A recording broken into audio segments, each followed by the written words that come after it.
हा, त्रास काय होत होता तुम्हाला?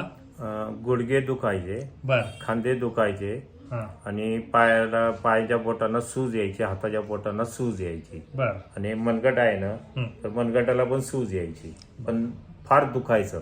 बर. मग काय टेस्ट काय केल्या? टेस्ट आपण ह्याच्यामध्ये केलंय, महालॅबमध्ये. बर.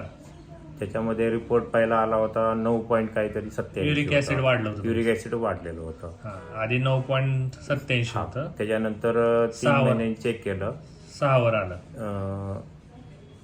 7 पॉईंट काहीतरी होतं. हा. आणि औषधं चालू असताना मग आता किती आलं? आता औषधं आपल्या इथं 7 पॉईंट काहीतरी होतं. त्यानंतर औषध घेतल्यानंतर 4.87 काहीतरी झालं. म्हणजे 9 युरिक ऍसिड होतं, त्याचं 4.87 झालं. होमिओपॅथिक औषधांनी तुम्हाला फरक पडला. होमिओपॅथिक औषधाने फरक पडला.